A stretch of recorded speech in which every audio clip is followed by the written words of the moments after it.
2022 সালের 24 ফেব্রুয়ারি ইউক্রেনে রুশ বাহিনীর হামলার পর পেরিয়ে গেছে 2 বছর। এখন পর্যন্ত এই হামলা বন্ধের কোনো আভাস পাওয়া যাচ্ছে না। এই যুদ্ধের ভবিষ্যৎ গড়াচ্ছে কোন দিকে? যুদ্ধ পরিস্থিতির কিছুটা ধারণা দিয়েছেন সাবেক সিআইএ প্রধান জেনারেল ডেভিড পেট্রাউস। তার মতে 2 বছরে এসে ইউক্রেন যুদ্ধের মোড় ঘুরে গেছে এবং রুশ বাহিনী কিছুটা গতি পেয়েছে। রুশরা হতাহতের শিকার হয়েছে, তবে ইউক্রেন লড়াইয়ে টিকে থাকতে পারবে যদি যুক্তরাষ্ট্রের কাছ থেকে প্রয়োজনীয় সহায়তা পায়।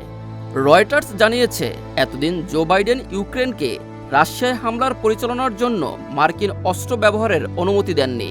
তবে এবার ইউক্রেন শুধুমাত্র খার্কিভ অঞ্চলের কাছাকাছি অবস্থিত রুশ ভূখণ্ডে এই হামলা চালাতে পারবে বলে নিশ্চিত করেছেন 4 কর্মকর্তা। নাম প্রকাশ না করার শর্তে কর্মকর্তারা বলেছেন, জো বাইডেনের সিদ্ধান্ত অনুযায়ী শুধুমাত্র খার্কিভ সীমান্তের কাছে অবস্থিত রাশিয়ার ভূখণ্ডে মার্কিন সরবরাহকৃত অস্ত্র ব্যবহার করে পাল্টা হামলা চালাতে পারবে ইউক্রেন।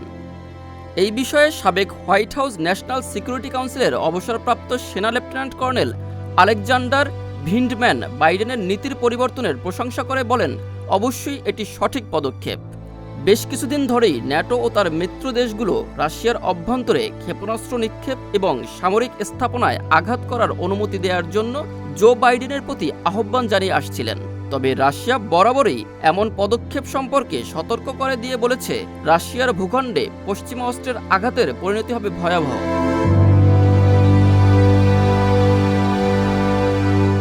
সবশেষে বলা যায়, দেশটির প্রেসিডেন্ট জো বাইডেন রাশিয়ার ভূখণ্ডে হামলা চালাতে ইউক্রেনকে সীমিত আকারে মার্কিন অস্ত্র ব্যবহারের অনুমতি দিয়েছেন। মাহতাবুর রহমান, সবার কথা।